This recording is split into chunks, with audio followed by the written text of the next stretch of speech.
ಸುಮ್ಮನೆ ಹೇಳೋದು. ಅವಕ್ಕೆ ಅಧಿಕಾರ ಕೊಟ್ಟಾಕೆ ಮಾಡಕ್ ಬರಲ್ಲ, ಈ ರಾಜ್ಯನ ಅಭಿವೃದ್ಧಿ ಪಡಿಸಕ್ ಆಗಲ್ಲ, ಅಧಿಕಾರ ಸಿಕ್ಕಿದಾಗ ಮಾಡಕ್ ಆಗಲ್ಲ. ಅಧಿಕಾರ ಇಲ್ಲದಾಗ ಏನ್ ಅಧಿಕಾರಕ್ಕೆ ಬರಬೇಕು ಅಂತ ಸುಳ್ಳು ಹೇಳೋದು, ಅಪವಾದಗಳು ಮಾಡದ್ದೇ ಮಾಡೋದು. ನಾನು ಹೇಳ್ತೀನಿ, 2028ರ ವಿಧಾನಸಭೆ ಚುನಾವಣೆ ನಡೀತದೆ, ಮತ್ತೆ ನಾವೇ ಗೆಲ್ತೀವಿ, ನಾವೇ ಅಧಿಕಾರಕ್ಕೆ ಬರ್ತೀವಿ. ಸುಳ್ಳು ಹೇಳ್ತವೆ. ಏನೇ ಉದಯ,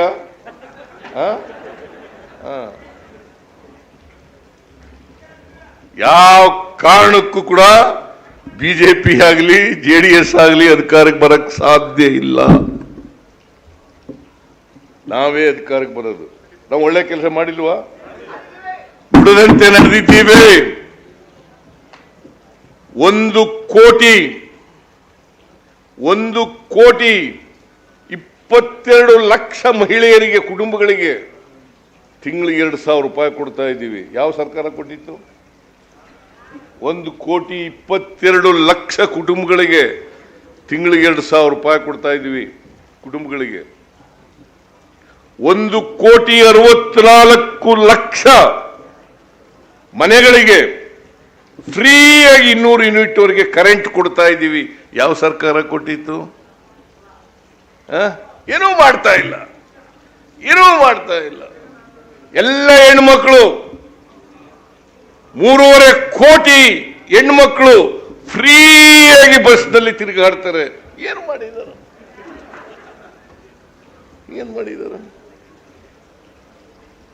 ಪ್ರತಿ ಕುಟುಂಬಕ್ಕೆ BPL ಕಾರ್ಡ್ಗಳಿಗೆ, ಅಂತ್ಯೋದಯ ಕಾರ್ಡ್ಗಳಿಗೆ 10 ಕೆಜಿ ಅಕ್ಕಿಯನ್ನು ಉಚಿತವಾಗಿ ಕೊಡ್ತಾ ಇದ್ದೀವಿ. ಆಮೇಲೆ 2 ವರ್ಷದವರೆಗೆ ಪದವೀಧರರಿಗೆ, ನಿರುದ್ಯೋಗಿ ಪದವೀಧರರಿಗೆ, ಡಿಪ್ಲೊಮಾ ಹೋಲ್ಡರ್ಸ್ಗೆ 3,000 ರೂಪಾಯಿ, ಪದವೀಧರಿಗೆ, ನಿರುದ್ಯೋಗಿ ಪದವೀಧರರಿಗೆ ಮತ್ತೆ ಡಿಪ್ಲೊಮಾ ಹೋಲ್ಡರ್ಸ್ಗೆ 1,500 ರೂಪಾಯಿ ಕೊಡ್ತಾ ಇದ್ದೀವಿ. ಇದು ಕೊಡ್ತಾ ಇದೀವೋ ಇಲ್ಲ? ಕೊಡ್ತಾ ಇದ್ದೀವಿ. ಯಾವ್ದಾದ್ರು ಸರ್ಕಾರ ನುಡಿದಂತೆ ನಡೆದಿತ್ತ? ಕೊಟ್ಟ ಮಾತಿನಂತೆ ನಡ್ಕೊಂಡಿದ್ರ? ನಮ್ಮ ಸರ್ಕಾರ ನಡ್ಕೊಂಡಿದೆ. ನಮ್ಮ ಸರ್ಕಾರ ಕೊಟ್ಟ ಮಾತಿನಂತೆ ನಡ್ಕೊಂಡಿದೆ. ನಾನು ಹಿಂದೆ ಚೀಫ್ ಮಿನಿಸ್ಟರ್ ಇರುವಾಗ 165 ಭರವಸೆಗಳನ್ನು ಕೊಟ್ಟಿದ್ದ ಜನರಿಗೆ 158 ಭರವಸೆಗಳನ್ನು ಈಡೇರಿಸಿ, ಈ ಸಾರಿ 593 ಭರವಸೆಗಳನ್ನು ಕೊಟ್ಟಿದ್ದು. ಗ್ಯಾರಂಟಿ ಯೋಜನೆಗಳನ್ನು ಸೇರಿ ಅದರಲ್ಲೇ 242 ಭರವಸೆಗಳನ್ನು ಈಡೇರಿಸಿದ್ದೀವಿ. ನುಡಿದಂತೆ ನಡೆದಿಲ್ವಾ? ಹೇಳಿ, ನೀವೇ ಜನಗಳ ಮುಂದೆ ಇಟ್ಟಿದ್ದೀವಿ. ವಿಮರ್ಶೆ ಮಾಡಿ, ಬೇರೆ ನಮ್ಮ ಬಜೆಟ್ ಪುಸ್ತಕ ಓದಿ, ದಯವಿಟ್ಟು ಓದಿ. ಯಾವಾಗ ಮಾಡಿದ್ರು ಇದನ್ನ? ನಮ್ಮ ಸರ್ಕಾರ ಮಾಡಿದೆ. ಇದನ್ನ ನಾವು ಎಲ್ಲಿ ಬೇಕಾದ್ರೂ ಹೇಳ್ತೀವಿ. ನಾನು ಅದಕ್ಕೆ ಬಿಜೆಪಿ ಅವರಿಗೆ, JDS-ನವ್ರಿಗೆ ಕರೆದೆ, ಒಂದೇ ವೇದಿಕೆಗೆ ಬಂದ್ರಪ್ಪ, ಚರ್ಚೆ ಮಾಡೋಣ ಅಂತ. ಒಂದೇ ವೇದಿಕೆ. ಸುಳ್ಳು ಹೇಳ್ಬಿಟ್ಟು ಹೋಗೋದಲ್ಲ. ನಾನು ಸುಳ್ಳು ಹೇಳ್ಬಿಟ್ಟು ಹೋಗ್ಬೋದಲ್ಲ? ಸುಳ್ಳು ಹೇಳಲ್ಲ ನಾನು. ರಾಜಕೀಯವಾಗಿ ಸರ್ಕಾರದ ವತಿಯಿಂದ ಮಾತನಾಡುವಾಗ ಸತ್ಯ ಹೇಳ್ತಕ್ಕಂಥ ಕೆಲಸವನ್ನು ಮಾಡಬೇಕು. ಮಾಡ್ತೇವೆ.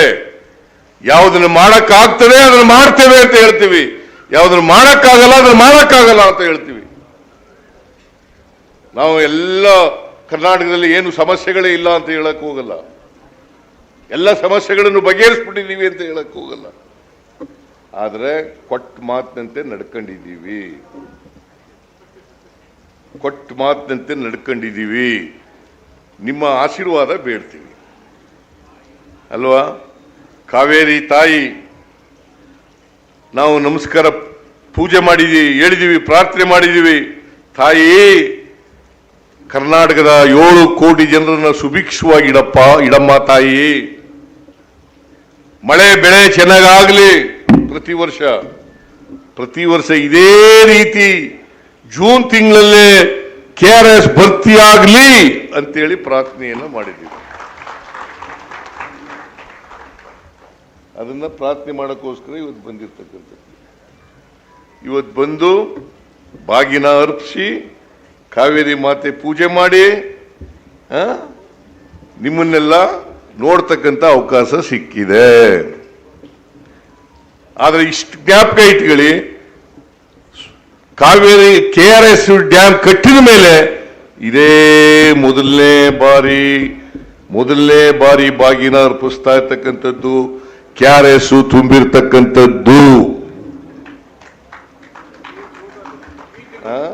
ಜೂನ್ ತಿಂಗಳಲ್ಲಿ ಏನಿದು ಅವೆಲ್ಲ ಈಗ ನೋಡಿ. ಅದಕ್ಕೆ ನಿಮ್ಮ ಜಿಲ್ಲೆಯವ್ರನ್ನೇ ಕೃಷಿ ಮಂತ್ರಿ ಮಾಡಿದ್ದೀನಿ. ಚಲುವರಾಯಸ್ವಾಮಿ ಕೃಷಿ ಮಂತ್ರಿ. ನೋಡಪ್ಪ, ನಾವು ಬಂದ ಮೇಲೆ ನಾನು ಮೊದಲನೇ ಬಾರಿ ಕೇಳೋದೇನು, ಬೀಜ ಸಿಕ್ಕಿದೆಯಾ, ಗೊಬ್ಬರ ಸಿಕ್ಕಿದೆಯಾ ರೈತರಿಗೆ? ಬೀಜ ಸಿಕ್ಕಿದೆಯಾ, ಗೊಬ್ಬರ ಸಿಕ್ಕಿದೆಯಾ, ಔಷಧಿ ಸಿಕ್ಕಿದೆಯಾ? ಯಾವಾಗಾರು ನಾವು ಬಂದ ಮೇಲೆ ಬೀಜ ಇಲ್ಲೇನೆ ಗೋಲಿಬಾರ್ ಮಾಡಿದೀವ? ಯಡಿಯೂರಪ್ಪ ರೈತನ ಮಗ, ಮಣ್ಣನ ಮಗ, ಹಾವೇರಿನಲ್ಲಿ ಬೀಜ ಕೊಡಕ್ಕಾಗದೆ ರೈತ ಗೋಲಿಬಾರ್ ಮಾಡಿಬಿಟ್ರು. ನಾವು ಎಲ್ಲ ಕಾಲದಲ್ಲೂ ಕೂಡ ಯಾವಾಗಲೂ ಕೂಡ ತೊಂದರೆ ಇಲ್ಲೇ ರೀತಿನೇ ಇಲ್ಲಿ ರೋಡ್ ಕಟ್ತಾ ಇದ್ವಿ. ರೈತರು ಅನ್ನದಾತರು, ಅನ್ನ ಕೊಡ್ತಕ್ಕಂಥವ್ರು, ಉತ್ಪಾದನೆ ಮಾಡ್ತಕ್ಕಂಥವ್ರು. ಅವರ ಯೋಗಕ್ಷೇಮವೇ ನಮ್ಮ ಯೋಗಕ್ಷೇಮ. ಮಂಡ್ಯ ಗಂಡು ಮೆಟ್ಟಿದ ನೆಲ, ರೈತರ ಪ್ರಮುಖವಾದಂಥ ಜಿಲ್ಲೆ.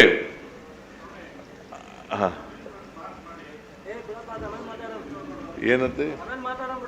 ಕೂತ್ಕೋತಮ್ಮ, ಆಮೇಲೆ ನಾನು ನೀನು ಮಾತಾಡೋಣ. ಕೂತ್ಕೋ.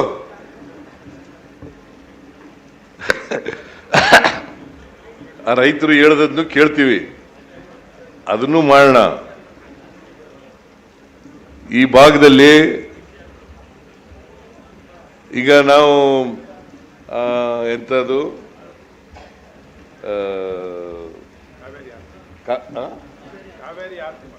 ಕಾವೇರಿ ಆರತಿ ಅಲ್ಲಯ್ಯ, ಕಾವೇರಿ ಆರತಿ ಮಾಡಿ ನೀನು ಅಧ್ಯಕ್ಷತೆಯಲ್ಲಿ, ಇವನ ಅಧ್ಯಕ್ಷತೆಯಲ್ಲಿ ಇದೆಯಲ್ಲ.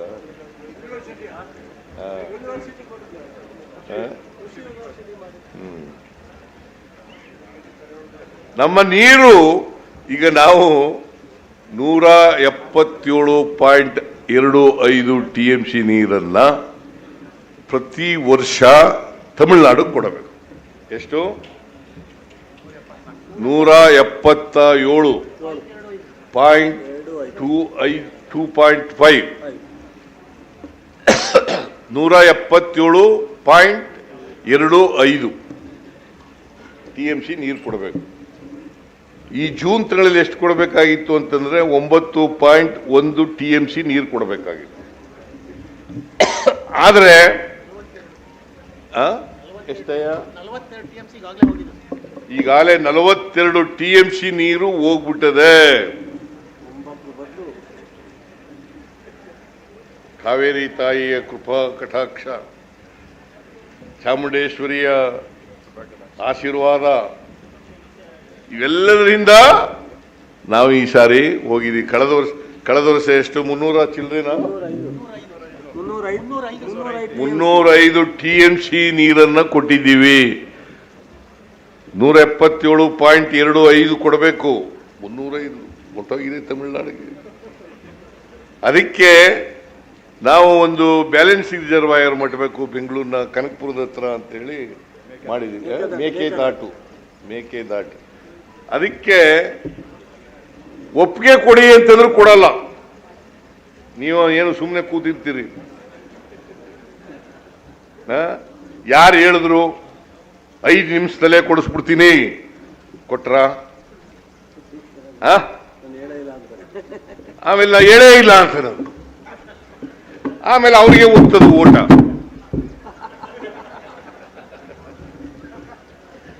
ನೀರು ಕೂಡ ಕೇಳಿದೀನಿ ಅಂತ ಹೇಳಿ ಎಲ್ಲ ಕಾಲ. ಆಮೇಲೆ ಒಂದು ಕೊನೆಯಲ್ಲಿ ಏನು ಹೇಳ್ತೀನಿ ಅಂತಂದ್ರೆ, ಎಲ್ಲ ಕನ್ಸಲ್ಟೇಟಿವ್ ಕಮಿಟಿಗಳಿದಾವಲ್ಲ, ಅದು KRS ಇರ್ಬೋದು, ತುಂಗಭದ್ರಾ ಇರ್ಬೋದು, ಹೇಮಾವತಿ ಇರ್ಬೋದು, ಕಬಿನಿ ಇರ್ಬೋದು, ಆರಂಗಿ ಇರ್ಬೋದು, ಅಪ್ಪರ್ ಕೃಷ್ಣ ಇರ್ಬೋದು, ನಾರಾಯಣಪುರ ಇರ್ಬೋದು,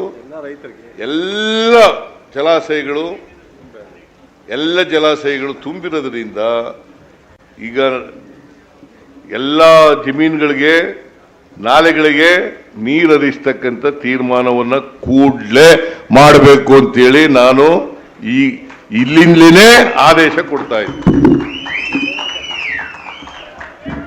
ಗೊತ್ತಾಯ್ತಾ? ಈಗಿನಿಂದ ನೀವು ಬೆಳೆ ಬೆಳೆಯೋಕ್ಕೆ ಪ್ರಾರಂಭ ಮಾಡ್ಕೊಳ್ಳಿ. ಒಟ್ಟು ಹಾಕಬೇಕಲ್ಲ, ಕಬ್ಬಿನ ಗದ್ದೆಯನ್ನು ಇದ್ರೆ ಪರವಾಗಿಲ್ಲ, ಭತ್ತ ಹಾಕೋರೆಲ್ಲ ಒಟ್ಟು ಹಾಕಬೇಕಲ್ಲ. ಅದಕ್ಕೆ ಈಗಿನಿಂದ ಮಾಡಬೇಕು ಅಂತ ಹೇಳ್ತಾ ನಾನು ಹೆಚ್ಚು ಮಾತಾಡಕ್ಕೆ ಹೋಗಲ್ಲ.